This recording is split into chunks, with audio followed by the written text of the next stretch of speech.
I found myself with an enormous amount of scanned pages lately for some reason, and one of the hardest things to do after you do hundreds of scans is process them in some way. Scanners do things to images, and because you're taking a real-life object and turning it into a two-dimensional image file, there's a loss of fidelity, a lack of proper cropping or alignment, and if you're dealing with one or two scans, it's not so bad. But when you're going to talk about thousands or 10,000s of these, and you want them to be in a certain order and all look pretty good, you're going to need some help. And make no mistake, I first tried to do it myself, which is how I lost 3 days recently.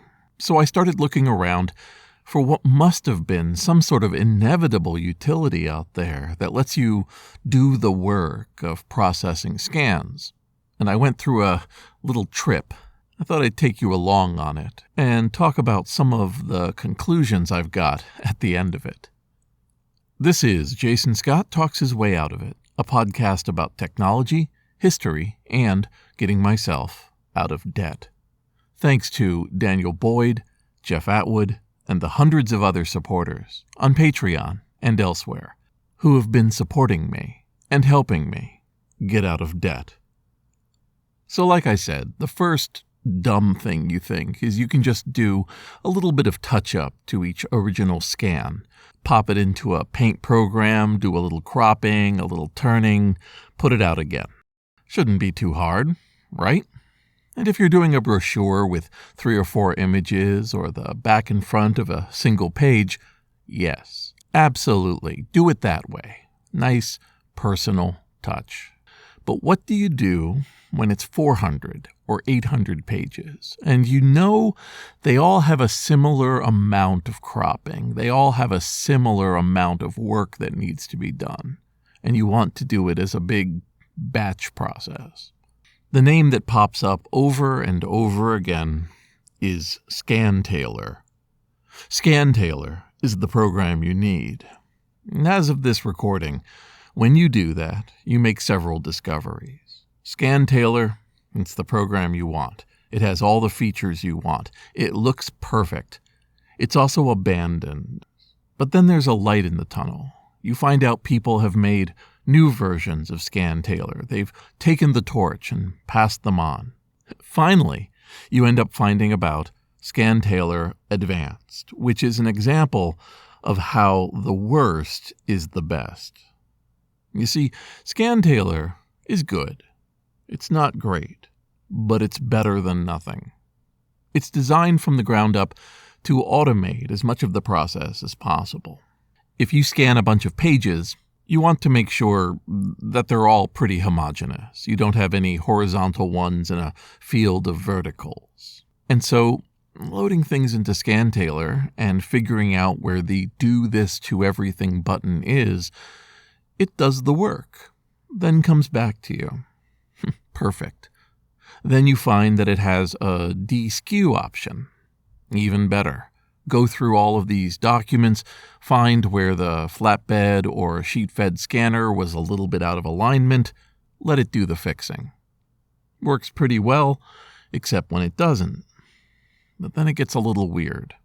In fact, it was always weird. You have to dictate margins in a page-by-page process. You can try to do it with all of them as one big automatic effort, but unless you've been very careful to scan with basically the same amount of distance, it's going to fall apart. It's all going to get weird. And when you're dealing with 800 pages, you offloaded everything into the machine, and it gets really boring trying to fix it up by hand. Eventually, though, and for me, this is still in process, you do learn the weird way it looks at margins and content, and you realize it's expecting a book with very wide margins on the end where there is only text and some illustrations, and the fact that you're doing, for example, a periodical, well, it's having a little bit of issue. But With my decades of tinkering around, I can usually get it to about where I need it to, apply it, and tell it to go. At which point, it slowly and surely creates the resulting images in a second directory. I pack up that second directory as a zip file renamed to a CBZ file, comic book zip, and send this 100 gigabyte TIFF monster up to the archive to become readable. But again, here's the problem with Scantailor Advanced. It's a very good version of a pretty good program that depends utterly on the fact that it's never had somebody really study the user interface. The most shocking thing to me when I first tried using Scantailor a few years ago was that I had used it years and years ago, because it turns out that internally the Internet Archive uses Scantailor. It's combined the Scantailor source code into a project called Republisher.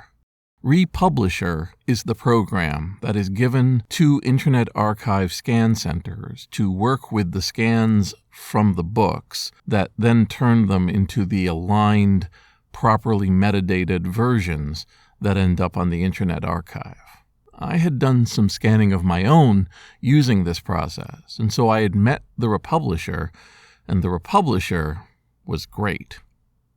Scantailor is Republisher a few evolutionary steps back. Scantailor has those weird cases where it will do one thing automatically really well. For example, deskewing.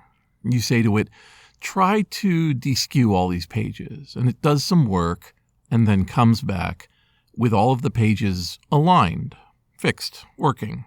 And where it got confused, and with a magazine, it always gets confused. Clever alignments or diagonal ads, you can go in and by hand fix those weird places.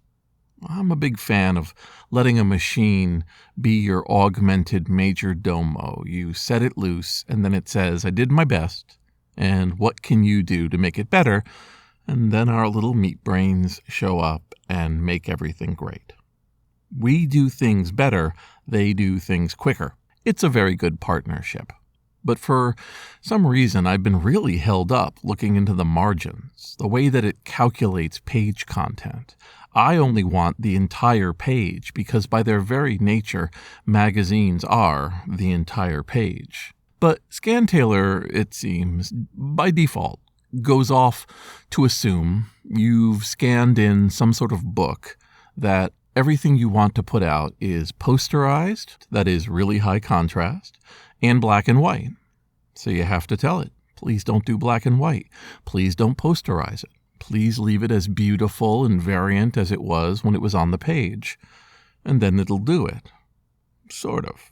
Everything I've been working with Scantailor Advanced, which again is a third-generation rewrite of Scantailor, has been a juggling of compromises. It actually makes me feel a lot like I felt with ray tracing programs and the desktop publishing programs I had in the 1980s.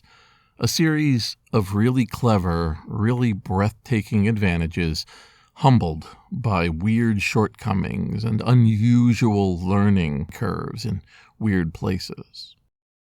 I tried Blender, and I got really confused. Somehow, I feel, Blender cries out in the same way I think that Scantailor does for a mentor.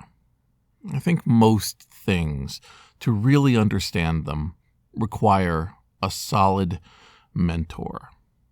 I think some people can learn from a series of instructions, to-dos, frequently asked questions. I'm not like that. I feel like I need somebody to be a partner in bringing understanding to bear. Those moments of doubt when you're working with a program that has its own assumptions, that has its own mores and traditions cooked into the process, where you can turn and the person can either nod their head saying, yeah, it's weird, isn't it? But at least walk you through. And you feel at the end of the day that you didn't waste any time. As it is right now, I've probably done a few thousand of these images with Scantailor Advanced, and I feel like I'm holding a water balloon, like I took it out of a junk drawer and it's slipping around and I'm sort of getting a grasp on it.